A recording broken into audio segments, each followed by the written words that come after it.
आज पढ़ते हैं ज्वालामुखी। ज्वालामुखी क्या है? तो ज्वालामुखी भूपटल के वे छिद्र होते हैं जिनसे होकर लावा तथा पिघले पत्थर युक्त गर्म पदार्थ या गैस पृथ्वी के तल पर आते हैं। ज्वालामुखी क्रिया के क्या कारण हैं? तो ज्वालामुखी क्रिया के कारण मुख्यतः समस्थैतिक असंतुलन, भिन्न भिन्न स्थानों पर यूरेनियम पाए जाते हैं जिसके कारण संवहन धाराएं उत्पन्न होती है अधिक ताप के कारण, और प्लेटों की गति के कारण अर्थात अस्थिर क्षेत्रों में अधिकांश सक्रिय ज्वालामुखी पाए जाते हैं।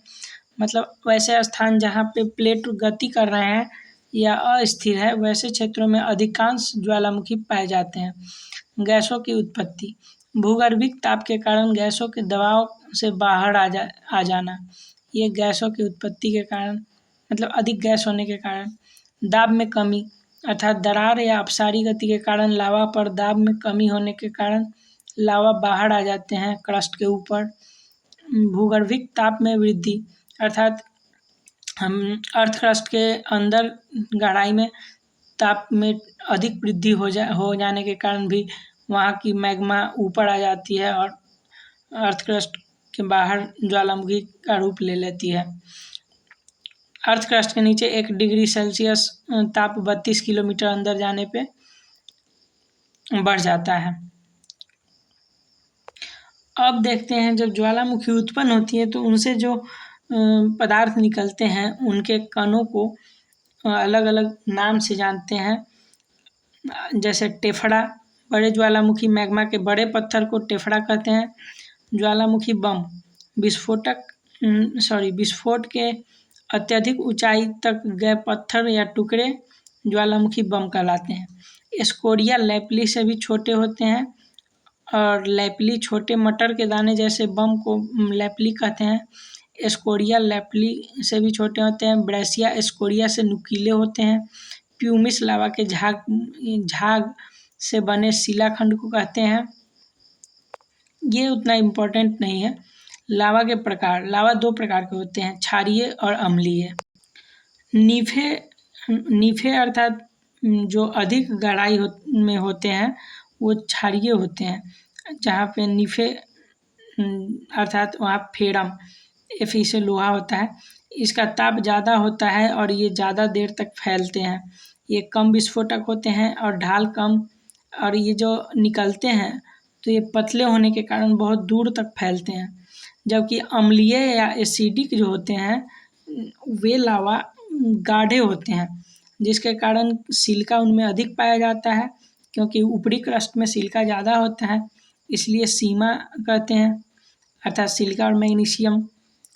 इसीलिए इसका ताप कम होता है और ये जल्दी ठंडा हो जाने के कारण जो इसके मुहाने हैं जहाँ से ज्वालामुखी उत्पन्न होती है वहाँ पे ऊंची दीवार जैसी बन जाती है जिसके कारण ये ज़्यादा विस्फोट के साथ ऊपर आते हैं और इनमें ढाल ज़्यादा होती है।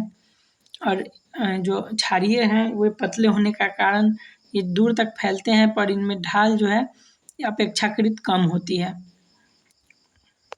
अब बात करते हैं एसिडिक लावा और बेसिक लावा, दोनों में क्या अंतर है। तो एसिडिक लावा जो होते हैं ये अत्यधिक गाढ़ा होते हैं, क्योंकि ये ऊपरी क्रस्ट से आते हैं इसलिए ये अधिक गाढ़ा होते हैं, क्योंकि इसमें सिलिका की अधिक मात्रा पाई जाती है और इनका टेम्परेचर 1710 डिग्री सेल्सियस के आसपास होता है। और जबकि बेसिक लावा पतले होते हैं और अधिक तप्त होते हैं अर्थात इनका टेम्परेचर अधिक होता है इसलिए इनका गलनांक कम होता है, ये 1538 डिग्री सेल्सियस पे ही गल जाते हैं। इनका भार व घनत्व अधिक होता है। इनका रंग बेसाल्ट की तरह गाढ़ा होता है, जबकि सिलिका जो पाए जाते हैं उनका घनत्व कम होता है, जबकि और साथ ही वे हल्के पीले रंग के होते हैं ऐसा हल्के रंग में होते हैं। एसिडिक लावा से जो बनने वाले पत्थर होते हैं उनका कलर जो है हल्का होता है, जबकि बेसिक लावा के बनने वाले पत्थर उनका जो कलर होगा वो गाढ़ा होगा, क्योंकि इसमें आयरन और मैग्नीज की अधिकता पाई जाती है और सिलिका की कमी होती है। जबकि एसिडिक लावा में सिलिका अधिक होता है, जबकि फेरम और मैग्नीशियम अर्थात आयरन और मैग्नीशियम का कंटेंट कम होता है। अब ये धरातल पर शीघ्रता से प्रवाहित होते हैं। बेसिक लावा जो है ये धरातल पर शीघ्रता से प्रवाहित होते हैं, अधिक विस्फोटक नहीं होते हैं, पतली चादर की तरह दूर तक फैलकर समग्र क्षेत्र को प्रभावित करते हैं।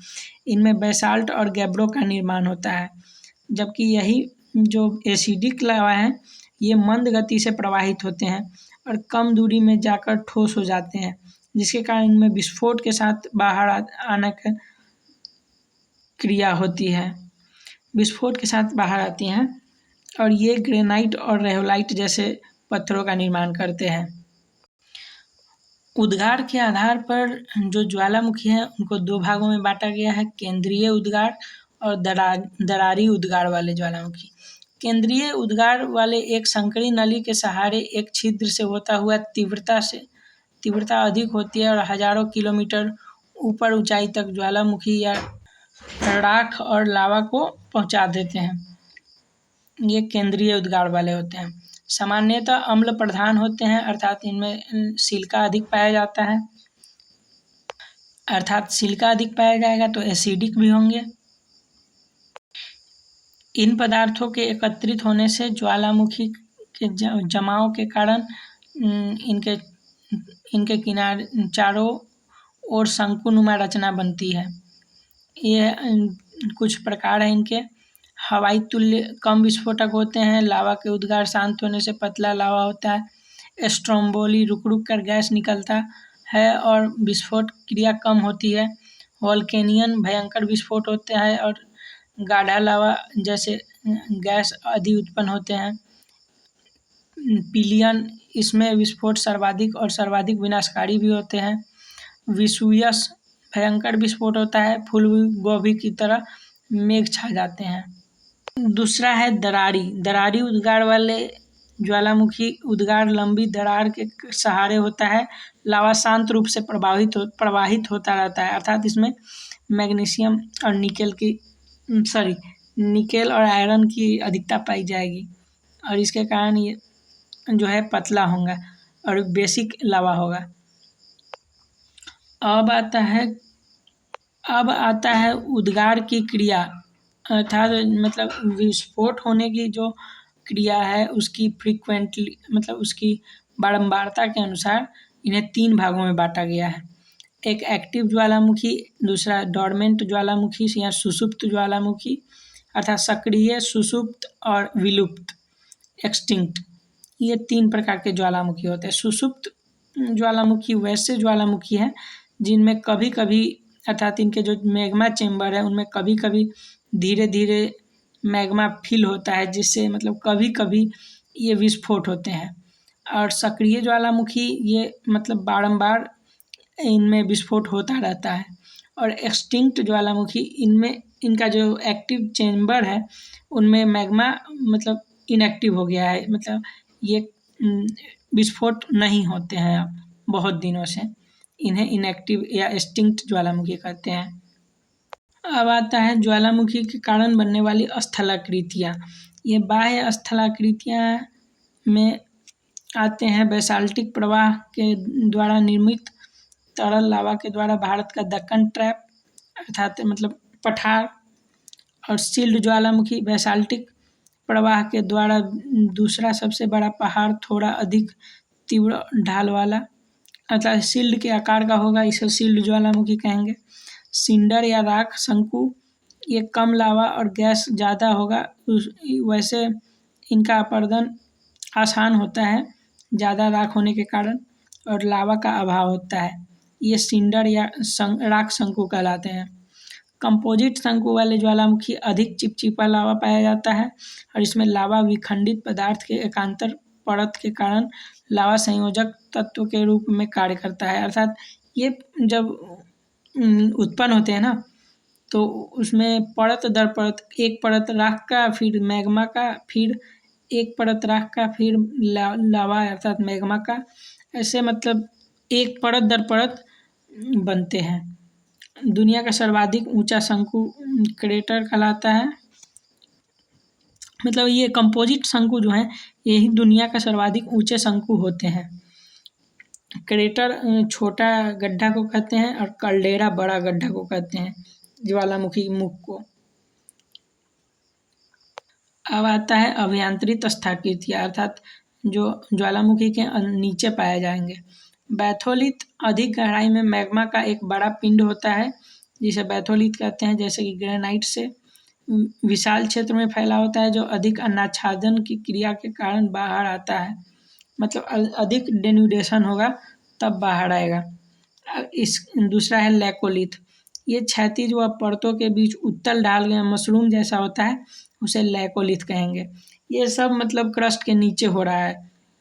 और फैकोलिथ, ये मोड़दार और अपनति तथा अभिनति के अम्लीय मैग्मा के जमाव से बनता है।